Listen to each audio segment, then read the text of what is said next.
Hey, one more thing before you go. Are you overwhelmed, stressed, frustrated, and feel alone in your journey to better health?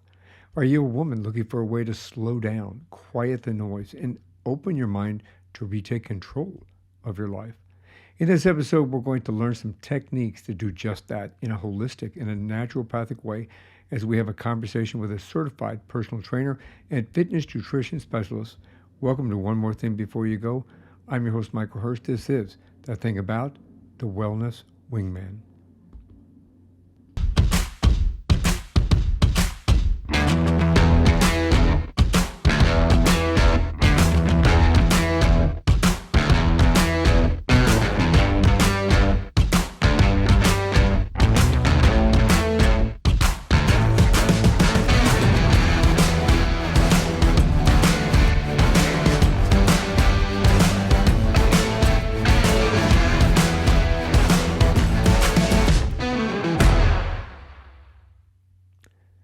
My guest in this episode is Philip Anthony Mangan. He helps overwhelmed women lose weight and regain control of their lives through daily personalized support. He is a model, a commercial actor, an environmental activist, and a certified personal trainer, as well as a fitness nutrition specialist. Philip is going to help you to understand how to get better control of your health, both mentally and physically, with some basic techniques that will help you to focus, get support, and help you to overcome and move your life forward in a very positive way. Thanks, Michael. Appreciate you having me on. It's an interesting journey that you've had. I mean, I've looked at your website and I've kind of read some of your clients' statements and everything that they do, and it is amazing what you've been able to do with helping people. So, um, can we talk about a little bit like where'd you grow up? Let's start in the beginning. Yeah, yeah, sure. Well, I appreciate those kind words, and yeah, I grew up in Florida. I'm currently in Florida right now, but I grew up in a little outside of Fort Lauderdale, Florida, and grew up. Spent most of my life actually here until I went to college and went up to North Florida, Florida State University, and went to school for uh, hospitality, and I got a marketing degree as well. And honestly, the the funny thing is I never knew what I wanted to do. Like not even growing up through high school or even college. I kind of just picked something that I thought kind of interested me and was in the business field and kind of but to be honest, I didn't really know what I was going to do after college. I don't think I knew myself well enough at that point to really understand exactly what I wanted to do. But somehow after that, got into started my own company and ran a party bus business for 7 years, which was pretty interesting, but great experience. A party, yeah, from college to party bus. That's almost that could be a book. Yeah, I mean, honestly, that's kind of something that I want to eventually write is that story because I did that for roughly 6 years, 7 years, and it was there's a lot of different sides to that whole story and time in my life. Even though a lot of good things, there was a lot of things that were destructive. Just the way I was living my lifestyle at the time. A lot of partying and drinking, and just not really. If I look at wellness now as a whole, I wasn't uh, doing that. I was, even though I was channeling some sort of balance kind of lifestyle in my head, it was very destructive. And I couldn't imagine doing that again. But at the same time, it led me to where I am now, and I don't look at myself in any negative way anymore for what I've done in the past. I don't hold on to that. I don't make myself suffer anymore for that. Because there was a lot of good things that came out of that, and I believe you have to own your whole story. Well, I think we've all in our past kind of thought back, well, I wish I wouldn't have done that or I would have changed something. That's that old adage, if I could go back, what would I change? Well, Mhm. I think there's some things that, yes, I would change, but at the same time, yeah, I wouldn't be who I am and where I'm at if I changed them. Ex exactly. I mean, it's each little step you take, whatever direction it may be, it's molding you into, who you are now. So, if you were to take one of those things away, you might not be where you are exactly today. Exactly. Lesson each. When I took martial arts, I had a sensei that always said that each failure is a lesson. Don't take it as a failure. Take it as a step in the right direction because you don't know not what to do again. Mhm. No, I love that. I mean, I always kinda channel that mentality right now is like, if there's something that seems off, it's like, "What is this trying to teach me?" I really just kinda that's a question that pops in my head if it's not flowing right or going as planned, like, let me look and see what this is trying to teach me rather than just, neglecting it because I believe when you neglect it, you don't learn the lesson that you should have, and, it's gonna happen again. Exactly, exactly. So when you left, obviously you started the business. I'm sure that was lucrative, but again, it was a kind of a lifestyle that was hard on you, right? Yeah, I mean, it was a good business for coming out of college, and, honestly, it was challenging because I didn't really know much about creating my own thing, and, uh, so there was a lot of challenges with it, but at the same time, uh, there's a lot of growth behind it with learning. Because I think when you own your own business, you gotta learn, it's all trial and error, When you start from scratch, it becomes trial and error, and, over time, it just, I don't know, morphed into something that maybe I didn't even think that it could be, and I just kinda just dove into it even more to where I was gonna say, "Let me see how mu big I can make it." We actually had 6 buses by the end of it. But the thing was the insurance rates were so crazy high, Oh, and wow. it's a very high liability business, so it wasn't it wasn't lucrative to the point where I felt like this is gonna be the end all. I don't think I ever thought it was gonna be the end all for me, but I wanted to see how far I could push it, I think. That was kind of like my mentality is like, I don't wanna, like, leave this business and be like, "Well, maybe I could have made it better in some sort of way." Well, what I know that you're a model and you're a commercial actor. Did that come after that or before? Yeah, no, it came after actually, so in 2016, the insurance rates basically almost doubled, from the previous year, and we were already paying a high amount, and I think at that point in time, I was already ready to move on. I think I felt like I felt accomplished for what I was trying to do with the business, and so even when I got the insurance, quote back, I wasn't, like, thinking, "Oh, man, what am I gonna do?"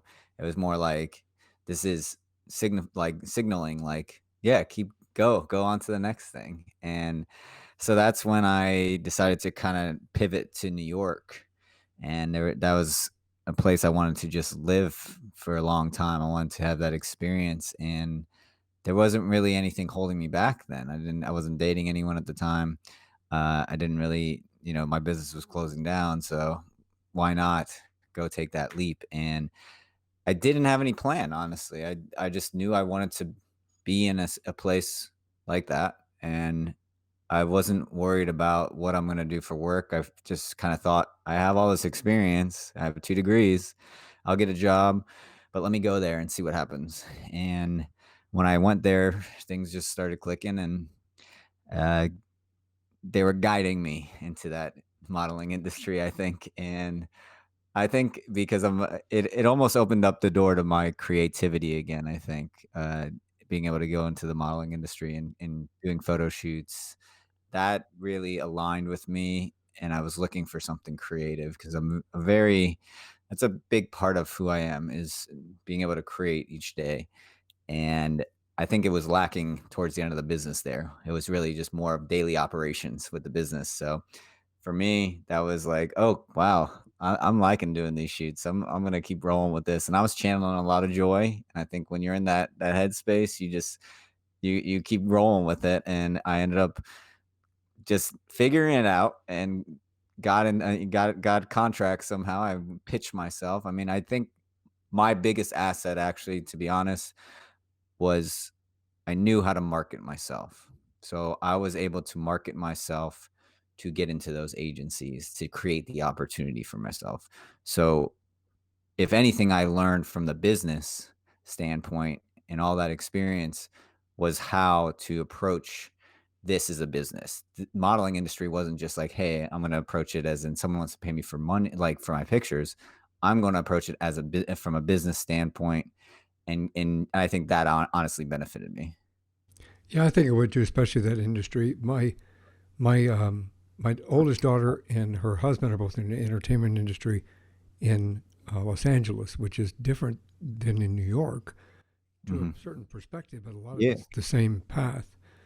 So yeah, I understand where you come from on that end, and making it a business is a really good model. You thought ahead a little Yeah. bit, at least I think. I it's definitely different in out in LA too.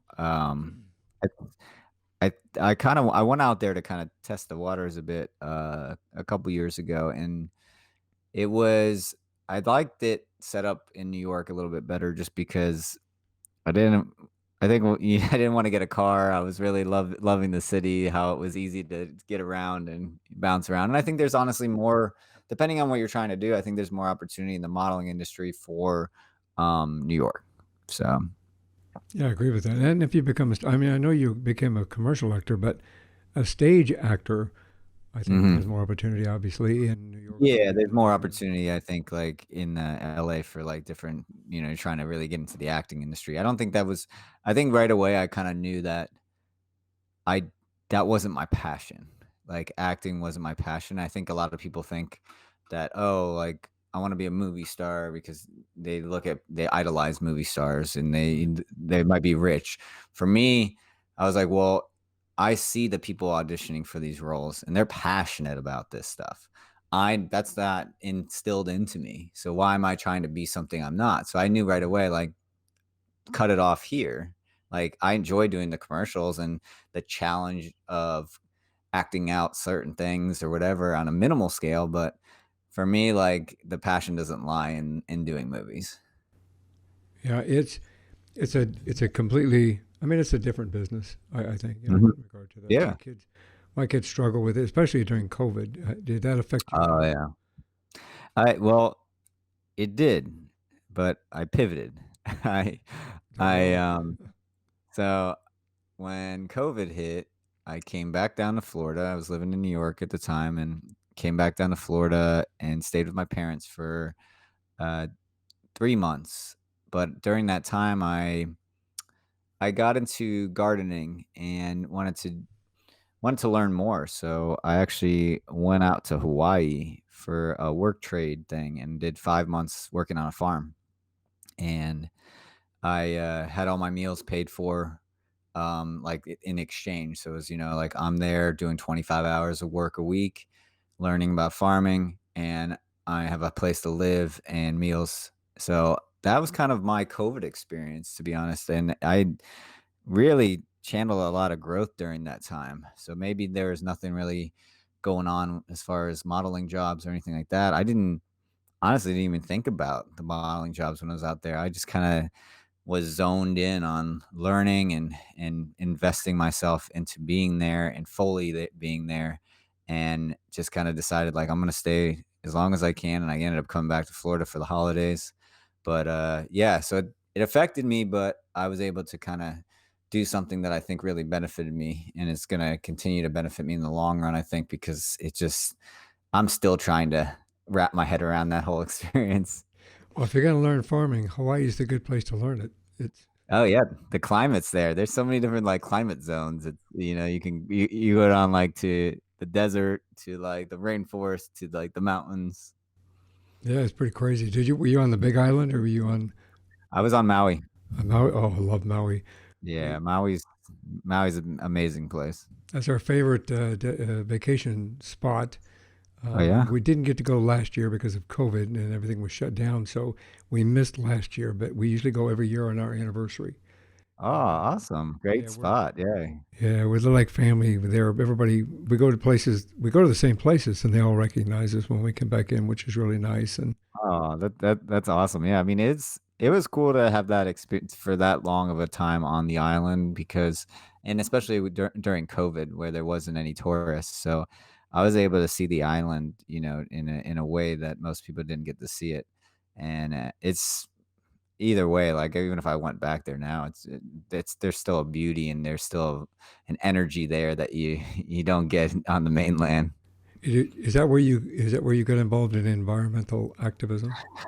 Um, no, the environmental activism came back when I actually got into the modeling industry. I Right around that time I went vegan, and that kind of opened up the whole. I went vegan for nutritional reasons. I kind of watched a documentary and it really spoke to me.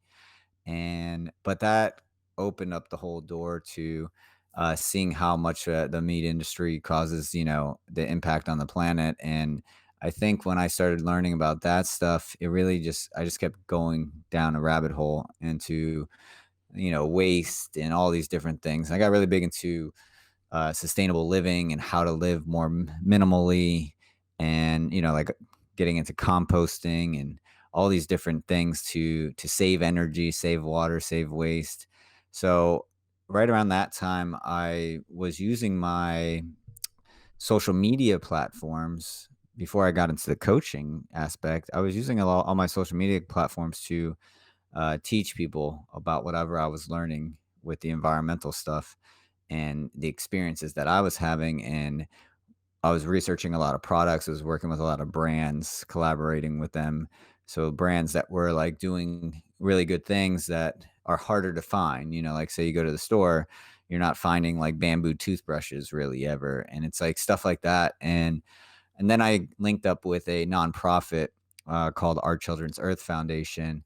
And I ended up like kind of collaborating with them and being kind of like the director of sustainability. And so like there was a lot that kind of followed with the sustainability. It's still a big part of my lifestyle. And even with my coaching, it's like even though it's not a direct, like when I talk like coach people, it's not like, hey, I'm going to teach you how to be sustainable. But a lot of the methods I teach ends up being like benefiting the environment because, I want people to eat more of a whole food diet, and if you're eating more whole foods, you're creating less waste.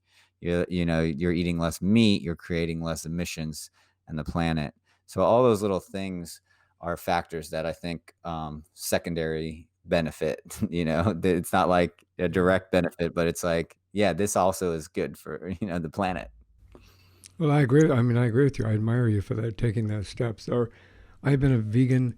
I told you before, I occasionally will eat fish just because it helps my rheumatoid arthritis inflammation. I'll eat some occasionally, not very often. But Mhm. I'm 99.8% vegan, and it's done wonders for my body. So we've been part of that environmental activism for quite some time. So Awesome. I appreciate you doing that. I literally 1984, 1984, the first environmental film festival ever I was part of, which I still hold dear to my Nice. heart. Yeah, it was special. Wow.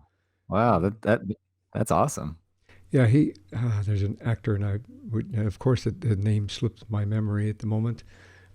Famous actor. He's a he's really an environmental nut, and I'll think of it later. We'll pop it in. So, at what point did something happen in your life that you kind of moved into, like you had to re-examine everything, and did you become a coach after that or before that? After. I mean, so the one benefit that with the modeling industry that really attracted me to the modeling industry at first was the time, the free time you have. You have the ability to control your time for the most part. You don't have a 9 to 5 job. And I think coming from my business, getting, like where I'm basically controlling my time, even though I'm working a lot, I'm in control of it. Uh, it was a great, pivot because I said, all right, I have all this time. Maybe I could figure out, I don't, maybe modeling's not the end all. I'll give it a good shot, but I get to control my time to see what else maybe I can do. And during that time, I got my personal training certification, and I had no desire to train people in the gym. I just was really interested in after I went vegan, it actually made me really more interested in the health and wellness aspect of things. And I thought, well, this is a great tool to have. We'll see what I do with this later on. It's a good, hey, if everything goes to crap, I have this personal training certification. I can train people in the gym. But I think about I think that was in 2017. So about like 2 years later, I'm in the modeling industry and I'm really kind of a full time model and I'm traveling into different spots to do jobs. Like if anyone's needing like a model, I'm like, yes, even if it's, I wasn't really picky with it. And there was a point where at the beginning of 2019, I really felt like there was something off. And it was my energy was all out of whack, and I didn't really know what it was. I remember telling someone, like, I feel like I'm operating at a different frequency, and I don't know what's the issue, and n after actually deciding to put things on pause with the traveling and staying still in one spot, and I realized that I needed to kind of reevaluate how I was operating because I realized obviously I was operating on this fight or flight mode and I wasn't sleeping well at the time. It's just like I said, I was operating at this different frequency. So the first, you know, thing that I did was like, let me try to get my sleep schedule down because there's something off. But like when I combined the sleep schedule was like I wanted to get up early in the morning and I wanted to start journaling again. And I think that's where a lot of it took place of like that change, that switch into I need to focus on my personal well-being first and foremost and form these habits that are going to hold me together and boost me throughout my day so I'm not feeling this like fight or flight mode and feeling that I'm in survival all the time. And that was really the even though there was other moments and times in my life where there was a lot of like I switched directions in growth, especially I had a really hard breakup at the time, like back in 2015. It made me reevaluate how I was operating a little bit, but I think for me, coach wise, in 2019, that was really the like, hey, what's going on? Like, you gotta. Once I started resolving issues with myself, that's when I realized, like, wow, I think a lot of people are having these same troubles. Right. Yeah, it's interesting because people don't. I think we've gotten in such a fast-paced society. COVID last year had this. When I say this, I'm probably going to get in trouble for saying this. It had some benefits to it because it allowed us to kind of sit back for a minute and say, "Wait a minute." I was I moving agree. at such a pace, so fast, and such. My wife was going into work. She'd drive an hour, hour and a half to work in Wow. crappy traffic, and then work all day in this cramped little office along with a bunch of other people, and then drive another hour, hour and a half to get home, depending upon the day and the traffic. And by the time she got home, she's exhausted. I mean, literally exhausted from Yeah, that day to day, Monday through Friday. Here we go. So come Saturday, she'd sleep most of the day. mm, Well, which is there's no quality. We realize there's no quality of life during COVID. yeah. She got to work from home for a year and almost a little over a year and 3 months or a year and 4 months. And it was nice. We'd get up in the morning. We'd go out on the back patio. We'd have a cup of tea. We'd listen to the birds. We'd watch the flowers, the trees. We'd sit out there Mhm. with the dog and take a break. And then, she'd walk into the office, 30-second commute. It was great. Yeah. And we had lunch every day. That's We'd sit there and she'd take a break. I'd take a break. We'd go have lunch, watch. I have to admit this out loud. We watch cartoons. Um, they were adult love cartoons. Okay, I love it. I love preface it. that. But we'd have a American Dad or Family Guy or something, and so we'd watch that during lunchtime, and then she'd go back to work. I'd go back to work, and when she's done, hey, it was cool. 30-second commute to the living room. It was an Yeah. opportunity to kind of reevaluate where and how fast paced we were. We've been married. We've been together for 32 years, which is a long Wow. time. Wow, And congrats on that. thank you. It's been a journey, as a lot of my listeners have known, because of my injury at work. Not knowing the uncertainty of that, being in a wheelchair for 4.5 years, the uncertainty of that, Mhm. 7 operations, the uncertainty of that, it's been very tough. So, but it's always been fast paced, bam, bam, bam, bam. Mhm. And, we finally took a breath. And when we took a breath, we went, wow, I don't think I like going to drive to work, every day for an hour and a half and fighting all that and, blah, blah, blah, blah. So, Yeah. yeah, it's nice to be able to kind of reevaluate life. No, no, I think that's the and I think you're right when you said it. It really there was good that came from it. There's always good that comes from a bad situation if you can look for it. And I think when COVID hit, I was I I felt like I was more me than ever before because I was everyone else was operating at my pace because I was already kind of doing those like that slow motion and that slowing down, and it made me realize how many people were uncomfortable with that, and I think that's what maybe pushed my coaching even more, like thinking, wow, like people are not realizing this is a gift. This is a gift that this time and this connection with people, but to also to slow down and actually think. But I think that's what most scares most people is Right. they don't wanna face themselves, and but the thing is, it's like if you don't face yourself, you'll never understand yourself and, like, what is maybe best for you, and it's great that, like, you guys embrace that time because you start seeing, like, for me, it's always been I wanna control my time. Money, yes, money will come, but I can care more about controlling my time and doing the things that I wanna do, like and not having to be stuck in traffic and stuff like that. Right. So, it's great that, you guys were able to experience that and kinda see, like, well, this is maybe we weren't doing something so right that it aligned with, like, exactly, like, feeling like we're living, you know? Exactly. Yeah, So it makes it, and the sleep, even sleep, where you started with sleep, getting enough sleep. When you stop and realize that you're getting about 4.5 or 5 hours worth of sleep every night, and then when you start getting more than that, your body kind of goes, "What the hell?" You know, Yeah. you know. It's funny because when I've been doing more, interviews and stuff like that, it's the number one thing I always say.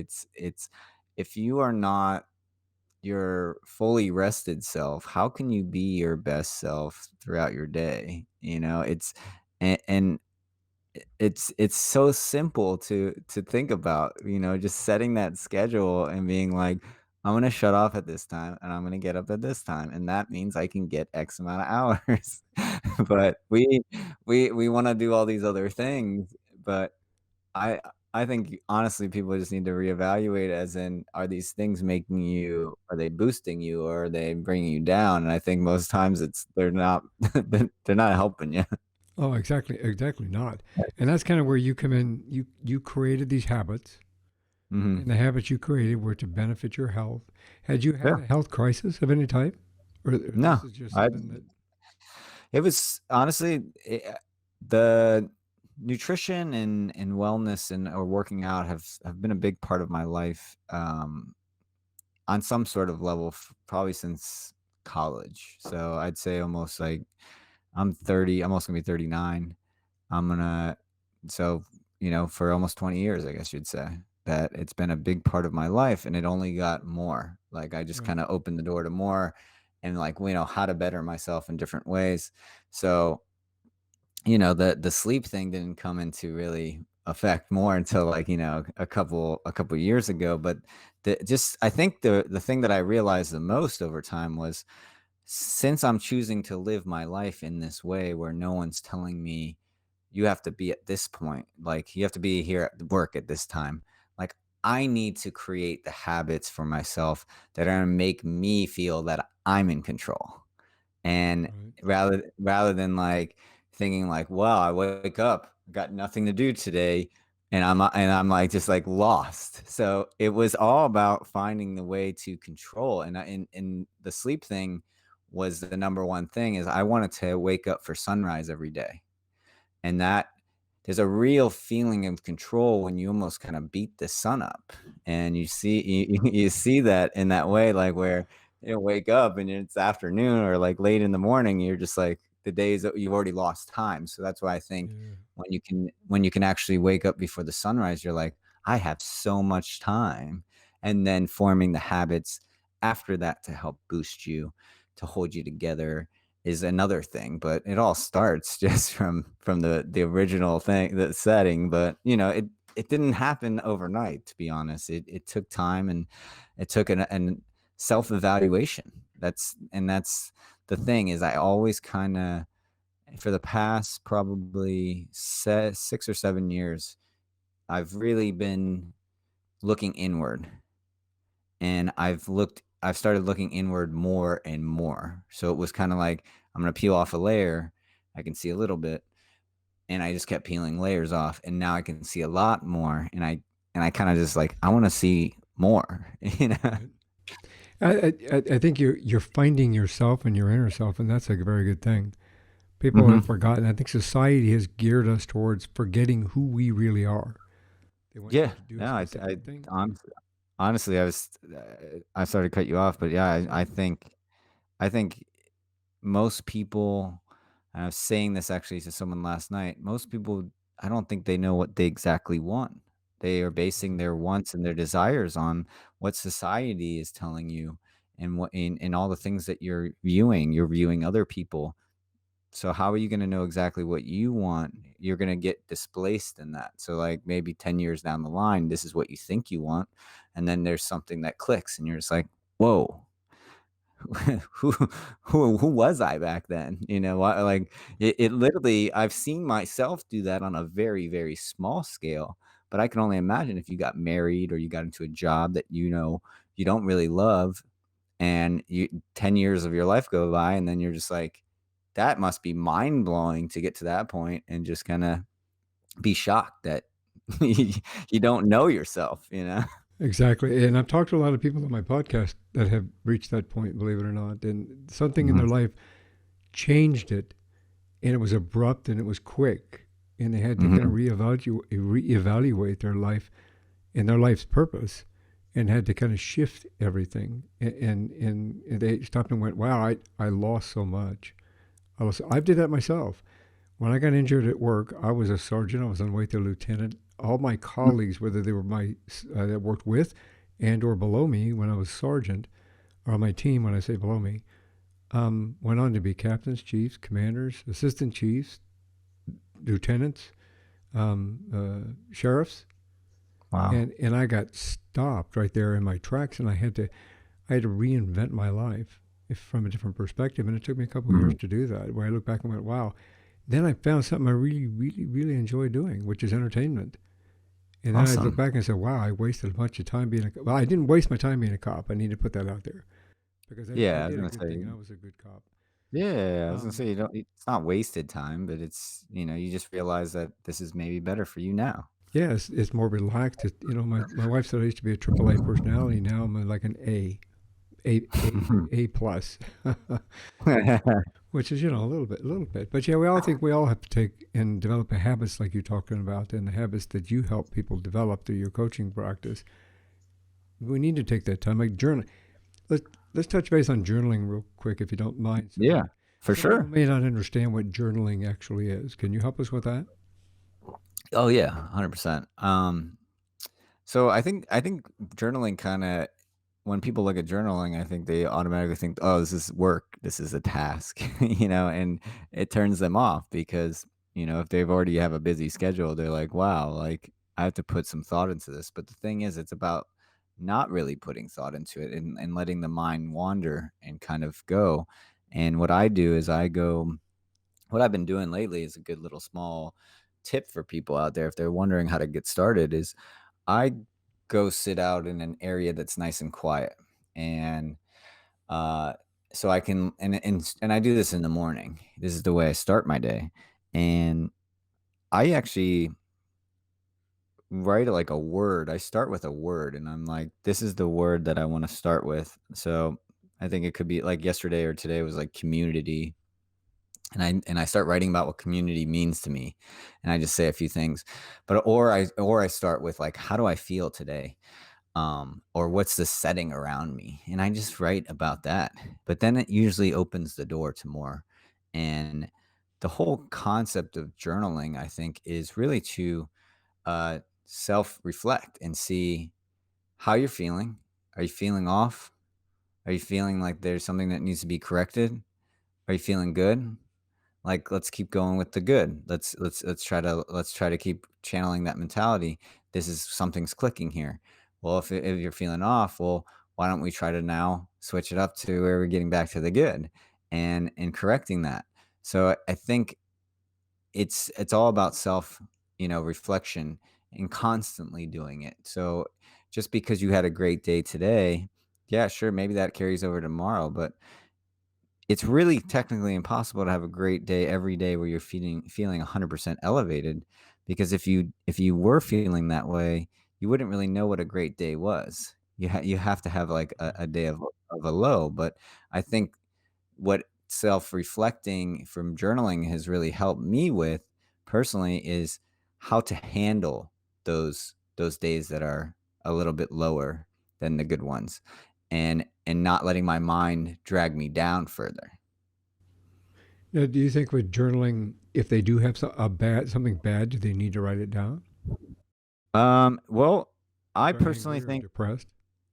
I personally think that getting it out, um, if that helps, I think is a great way, but I also think getting it out and noticing it and then changing the direction is probably really the important part of it. So get it out. If you're feeling these like things that are like anger or depression, get it out, write it out, and then as you're writing it out, you have the opportunity to switch the direction, because I do really think the words are very powerful in harnessing our feelings. So if you're writing, you don't want to just keep feeding the negative energy.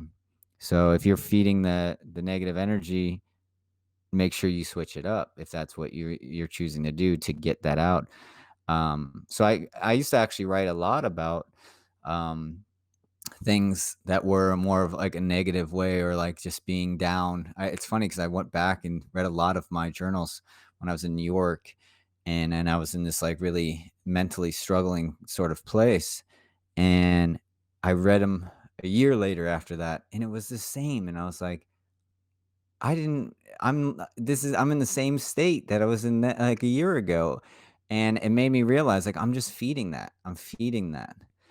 So it's like I'm keeping myself in that state of mind by continuing to focus on it. So if I can focus on something different and harness the good feeling and carry it in that direction, that's probably the better for me. And I now, like I said, I feel probably better than I've ever felt before, because I know how to take control of the feelings when they're actually trying to bring me down and combat them better.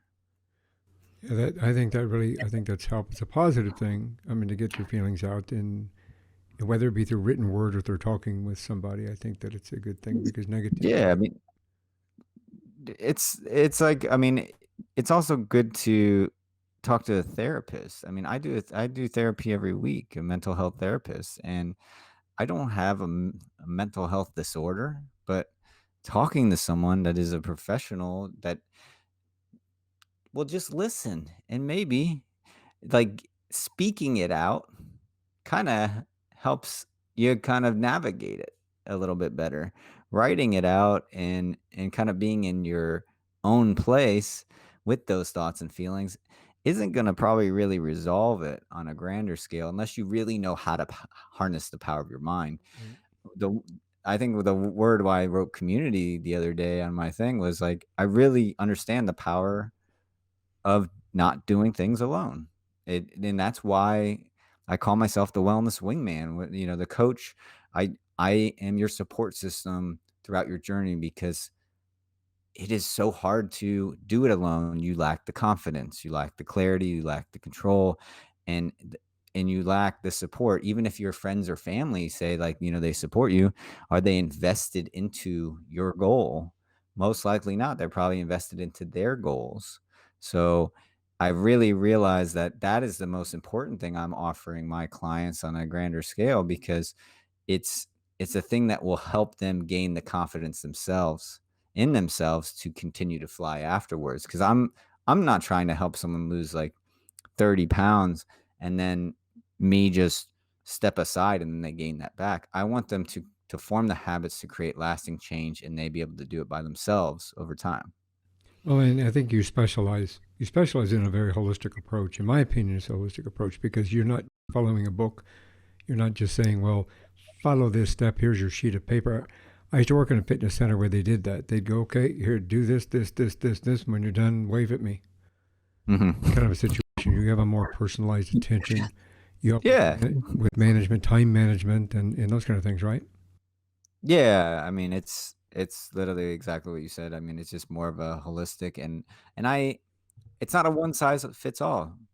It's literally case by case. So if someone comes to me, you're you're most likely going to have something different than this other person over here that, that is holding you back from reaching your goals.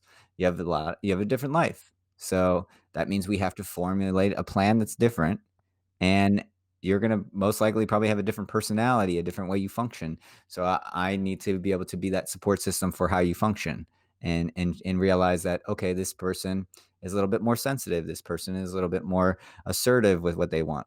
So it really isn't. And that's why when I was creating my coaching, I was looking at a lot of things, just like what you said, a lot of people out there just offering like a library of like, here's my coaching method, and you can download it and watch my videos.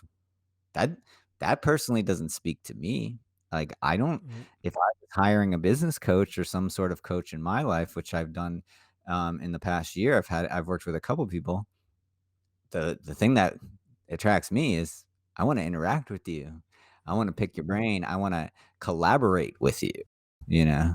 And that's important. I mean, how, well, we'll talk about this. How important is a support system like that in order to achieve goals? Oh, I mean, it's gonna probably either make or break you, to be honest. You can do it alone, trust me. I mean, but do you wanna waste the time and the energy that you're gonna and not know if you can get out of the place that you are? So when I was hiring a business coach back in January, I was literally having this kind of moment of thinking like, "Okay, well, yeah, do I wanna spend the money on someone that can help me and be my support system? Well, or do I wanna save that money and spend the time and energy, and maybe not even realize how if it's gonna better me at all because I'm in it alone?" I was like, "I'd much rather spend the money, invest into myself, in that way, save the time and energy, and try to and have a better chance of reaching my goals, and most likely, it's going to bring me more money in over time because I'm in a better state of mind." Because I think your personal wellness is the foundation for success in all areas of your life. How do you think nutrition plays in that? Oh, nutrition is, the probably next to the mental aspect of things, nutrition is probably right up there, and it's how you fuel your body. So if you are re-energizing your body and your mind by resting, you're basically getting that rest, re-energizing, you're charging that battery. Well, how are you going to fuel yourself throughout the day? Same thing, like putting what are you putting in your body? What are you putting it was whatever you're putting in your body or in your mind. Those are the things, but the nutrition, I mean, it's the bigger piece of the puzzle, especially if someone's trying to lose weight or even just get healthier. I think it gives you more clarity, to be honest, and I I think that's the thing that's holding a lot of people back is they are they've grown up in a certain, sort of way where they look at food in a certain sort of way, whether it's through family and connection, and it becomes like, almost like an energy exchange in that way, but they don't realize, like, that is not really the foundation of the energy exchange. It's really about being around the community and breaking bread with them. It's not what you're putting in the body, but they're associating it with that. And then I didn't really learn that until I went vegan and I went home for Thanksgiving, and my parents are eating, turkey, and I'm like, I don't feel like I'm missing out at all. Like this is what the holiday means, is being with them. And I think it becomes very, because they have those deeper connections to the food. But it's if not the most important thing, it's like one of the top tiers. Do you think? I mean, people are afraid of when you said vegan. You're a vegan. As we said earlier, I'm primarily vegan. People be? I know that there are. I said afraid is the wrong word for it. There are people that think that you have to be a hippie to be a vegan, so to speak. Oh. Let's dispel that a little bit, can we? Yeah, I think more people are losing that mentality because I think it's going mainstream. Um, I think it's just really hard for people to wrap their heads around, uh, not eating processed foods. That's more of my thing, what I think people are having the trouble with.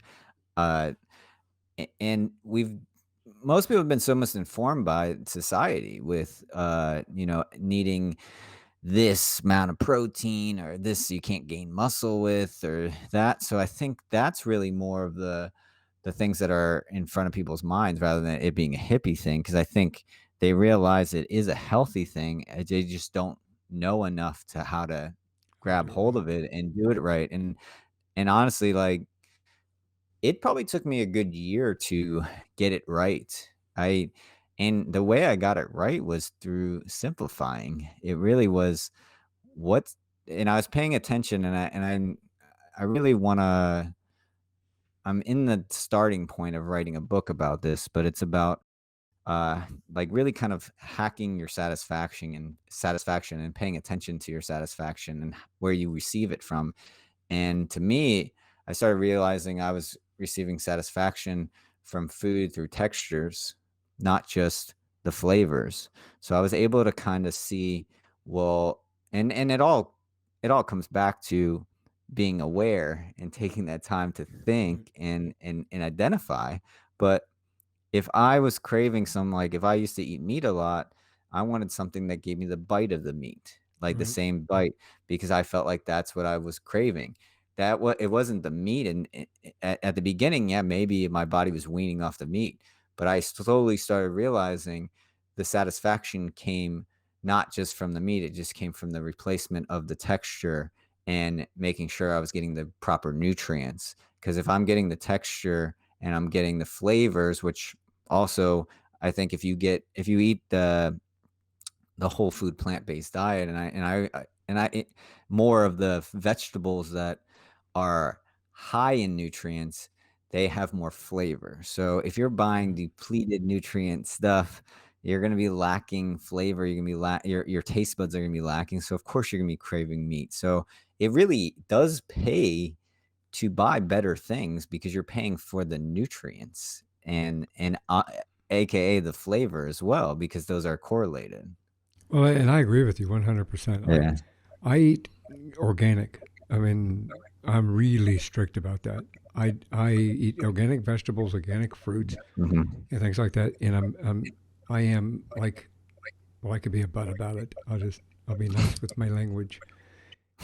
The thing of it is that you can tell the difference in taste Yeah. between an organic strawberry and a farm raised, full of junk, full of whatever else. You can taste the flavor.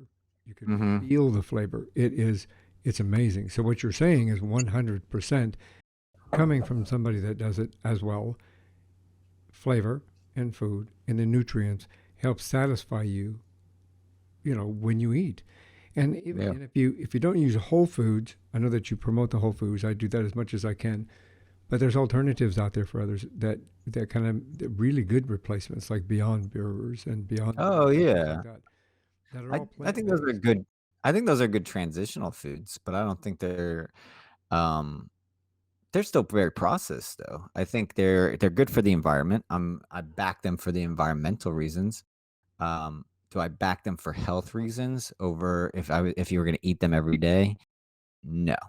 I would say that that to me is still very like, it's not really. I guess the foundation is not vegetables. In yes, it is. There's soy and stuff like that, but in my mind, it's made in a lab, so it is good. It is good for transitional vegans. I completely agree. There's so many great options like the Beyond Burger and Impossible Foods and different types of seafood that have been made into vegan. Like, honestly, I don't ever feel like when I had that stuff as I was transitioning, right when it first came out, I was like, "Wow, why do I need to eat meat?" And Yeah, I it helps you literally thought that. transition. It does help you. Yeah, I literally thought that, and it really helped me kind of just slowly wean myself off of, like, having meat in a certain way, and then if you do crave something like, a burger, it is great to have, but I think as far as a nutrition standpoint, it's from the planetary standpoint, yes. From the nutrition standpoint, I wouldn't eat it every day. I agree with that. I do agree. But I thought I Okay. might bring that up because I know there are people out here going, well, maybe I'm going to explore vegan, but I don't think I could just drop it. It's almost like you can't cut the prescription drug right at you can't just cut it off, right? You have to kind of Yeah. wean off of it. So it's an opportunity to kind of maybe explore a vegetarian or vegan lifestyle. Oh, yeah. No, 100%. I think more people should, take the time to actually try some of these things because you're gonna be like honestly, even from my standpoint, I'll go to a restaurant and have, like if I have the Impossible Burger and I haven't had it in a while or something like that, I'm like, "Are you sure this isn't meat?" Like, and I get worried that I might be eating meat. So, it from a vegan standpoint, and I think it's meat, like, it's telling you something. Exactly. Yeah. Speaking of weight, you had mentioned earlier about weight. I know that you do a lot with helping women lose weight. In regard to what's your passion with that? Um, so in as far as women or, like, directing it towards women or just having them lose Both. weight? Just Okay, well, I losing think weight in particular. first off, I wanna help women lose weight because I feel like they are a bit more in tune with themselves, and I think a lot of my coaching is very mindset, and I think they're able to pick up on the messages a bit better. Um, I'm very in touch with my emotional intelligence, so I think that's something that really allows you to thrive with, when you have a goal, and I really kinda utilize that with helping people lose weight. I want them to connect to something deeper than just, "Hey, I wanna look good." I want them to uh, when I ask them, "Well, what do you want? Why do you want it?" And I don't think most people like I mentioned earlier, I don't think most people know what they want, really, really want. And I really try to get them to harness in on those things deep down, as in, well, maybe you have a family and you want to lose weight. Well, you have to start putting these things in your mind, as in, well, maybe I don't I wanna be around for my grandkids, I wanna be around for this. So I want them to connect it to an emotional level because that's what's gonna keep you driving forward towards your goals of weight loss. If you don't have a strong enough goal, it's gonna be much easier to quit, and I think, that is a very important step. Weight loss is the foundation I think most people desire. They want that outer body look, to look good. They want to look and they want to look on the outside how they want to feel on the inside. And I believe uh, a lot of that comes down to the mindset. So it's the habits in the mind that are going to keep you doing the things to lose the weight. So I start off with this is what I'm really focused on people that are wanna lose weight and regain control of their lives because I think, either most people wanna lose weight or regain control of their lives because I feel like if you're not feeling in control, uh, because you're feeling overwhelmed, I think a lot of people can relate to that. And usually if you're feeling out of control and overwhelmed, most likely you might need to have to lose some weight because you're not put together in the way that you're eating healthy and you're taking the time for you. So I think all that correlates. And uh, but to dive a little bit further down into it, I really think that what I'm doing, it could be called life coaching, but it all starts with the wellness aspect of things. It all starts with you taking care of yourself, and you're forming these habits that are going to contribute to your life. So when I coach anyone, I don't tell me all your goals. You don't have to just tell me like your weight loss goal. Like what is your greater goals? Like they're all going to be connected in some sort of way, most likely, because if you want to get into a new career, well, you lose some weight, you're feeling more confident to take that leap because you already made a big change to your life. It's not so scary anymore. All that stuff Right. kind of aligns. So that's kind of why I direct it more at the losing weight. And I'm really, like I said, the nutrition is really the a big passion of mine. And it's I feel like we've been taught wrong. And We it's a have big been. passion of mine. It's a big passion of mine because I want to help people realize it's not that hard. It's not that hard. Yeah, I mean, if you look at an animal knows what to eat and Mhm. it knows when to stop. It's kind of one of those things and I think innately, especially here in America, I'm Mhm. American. I'm not trashing America, but a quick note on that. I interviewed a guy that literally was American. He got a job in China. He went to China. They said, "Oh, are you from Great Britain?" And he said, "No, I'm from America." And they said, the guy said, "You can't be." And he said, "Why not?" He said, "Because you're not fat." The guy literally told him that, and he kind of Wow. went, "Wow," and had to stop and think about that. And he says, "Is that the perception that people over here have of Americans?" And they said, Mhm. "Yeah, fat and lazy." And whether or not that's media teaching them that or whatever, but he goes, I wonder where that mindset came from, and I wonder where that developed. He really had to stop and think about it, and it kind of hit him like, wow, I cannot believe that person just told me that. It was crazy. Well, Um, yeah, I mean, it honestly makes sense too when you well, if you look at the numbers of, how many people die per year, and this is actually a good fact for you. Do you know that, I think there was 300 or 350,000 deaths from COVID last year.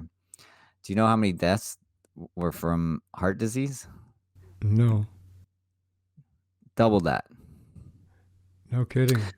So that should, that's kind of where I look at what the news is pushing and all in society as a whole and say, well, hey, look, like, why are we not, you know, teaching our kids, and people how to be healthier if that's going to prevent deaths? And it makes me think that there's these underlying intentions in certain ways. And I think maybe also the I have no I'm not saying trashing the pharmaceutical industry by any means because I know it helps alleviate pain and helps do some miracles. I think science is great, what we can do, but I think there's something money related behind it that prevents let's keep people sick and unhealthy. I agree with And you. that and that's like why I think all these other countries have because there is more regulations than I think other countries with like, yeah, hey, like a lot of the things that we're able to eat and like they're putting in cereals, etc. It's They like don't allow over there exactly. for a So reason. Yeah, for a reason. yeah, exactly. So I could see why like other countries are looking at us like, well, this is what we look at you like because this is how you guys are pretty much. Yeah, it's crazy. Well, you have a Hmm. three-step program, three-step methodology that helps to people to improve their lives. Yes, I do. And you want me to tell about it? Absolutely. All right. Well, I kind of went over it a little bit in throughout our conversation, but the step one is slow down. And what I mean by like slowing down is kind of the same way I slowed down with, when I was operating on this fight or flight mode, and I was constantly moving around and not sleeping and just kind of at this pace that wasn't best for me. Kind of almost like at the pace that most of us were before the pandemic hit, Right. or just go go go. And so slow down, and number 2 is quiet the noise. So I combine those 2 really as in, kind of the best way to explain it is my morning routine. So I start it really slow, like, I wanna get up the morning at my own pace. So I decide this is the time I'm gonna wake up. I want to wake up slow, and then I don't want to let the noise in right away. So I think most people grab their phones first thing in the morning. I will not touch my phone for the first hour of the day because, that is control right there. When you don't it's your choice. You don't have to pick up that phone, and I think as soon as you pick up that phone, you're operating on someone else's pace. So, it's really important to quiet that noise because you have to gain that structure of being able, like, "Hey, I can actually take this time for me," and that's where the 3rd, step goes into is opening your mind. So that's kind of where my whole morning routine comes from is slowing down. I'm gonna start the day off slow. I go and I journal, and it's in a quiet setting. I usually go by the beach, down in Florida here, and then I write. And I think opening the mind is really about when you're slowing down and you're quieting noise, then that's when you can open your mind. Hence the journaling.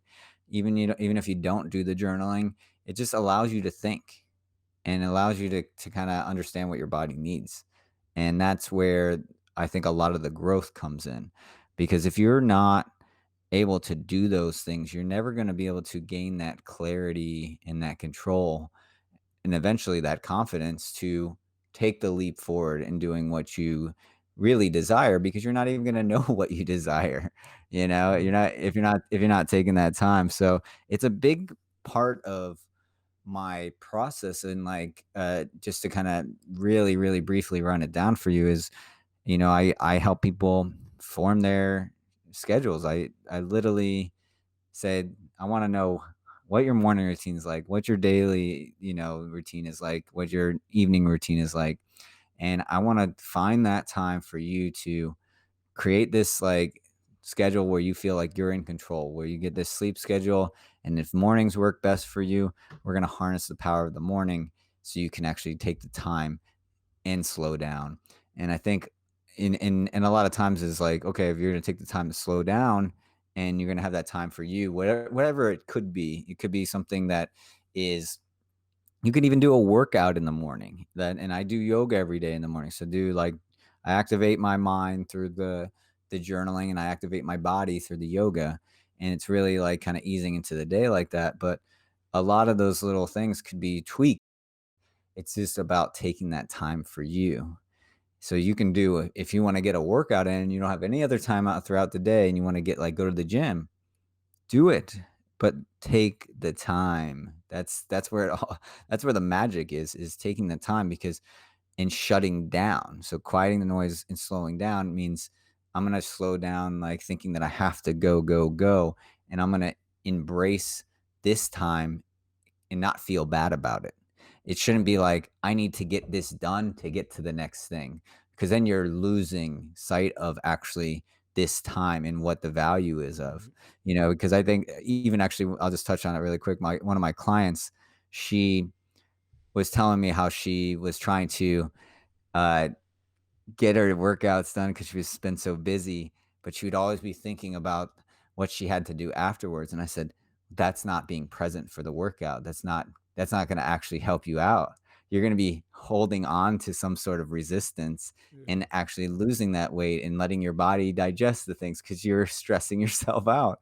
So a big part of, like, weight loss comes down to stress and slowing down in the pace that you're at and being present will help alleviate that stress. And that's really the foundation. When you slow down and quiet the noise and open your mind to where you want to go, what you want to do, what you need, what you what you want to eat. Kind of what you said is like, I mean, like we know we're smart. We're smart, like human beings. It just like what you said with the animals. Like we know what we need. Our bodies, we're very very smart human beings here. So that's the gist of it, and that can be replicated in many different ways.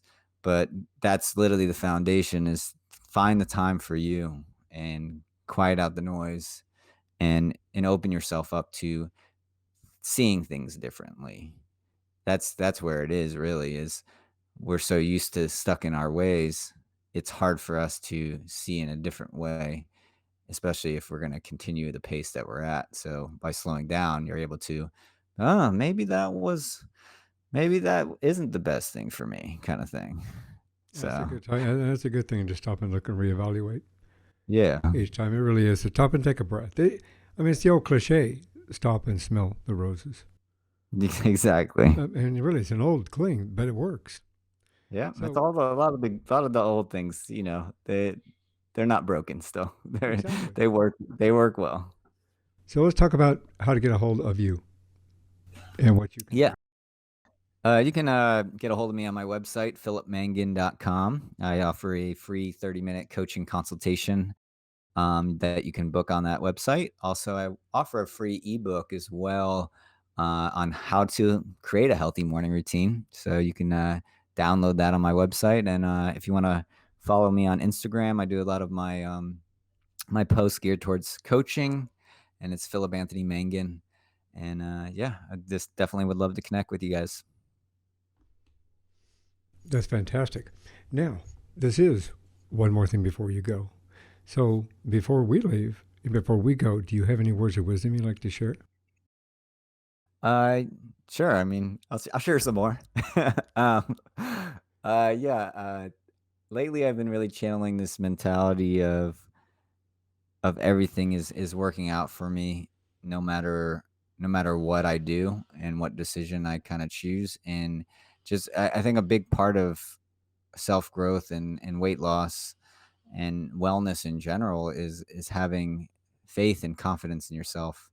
And I think you have to harness that on your journey. And you have to be fearless because it's you have to remember that this is your goal and whatever you want to create, this is your life, and you have to really harness the mentality that you can't let the outside forces kind of interfere with that. You have to be straightforward of like and almost selfish in a way because by you being selfish is actually not going to be selfish in the grander scheme of things.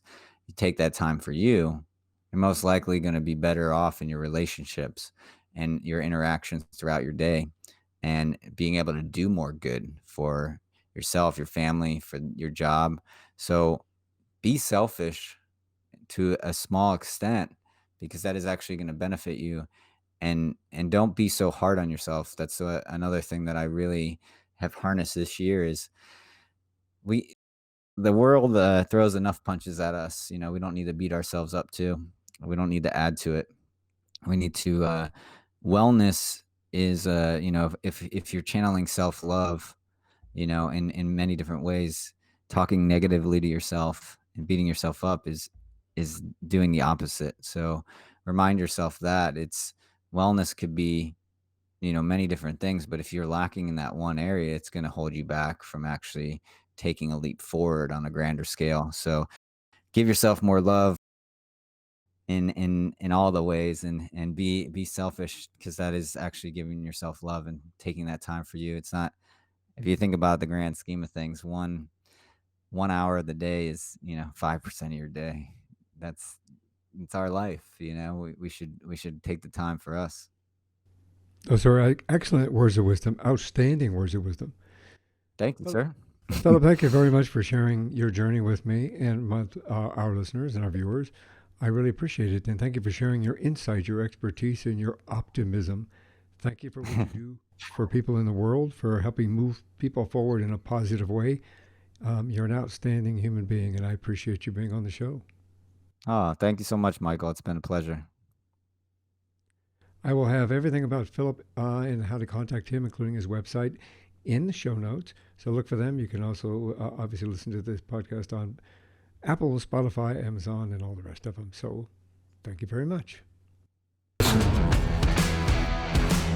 One More Thing Before You Go, a unique conversation about life podcast, is a creation of One More Thing Productions, established 2010, all rights reserved.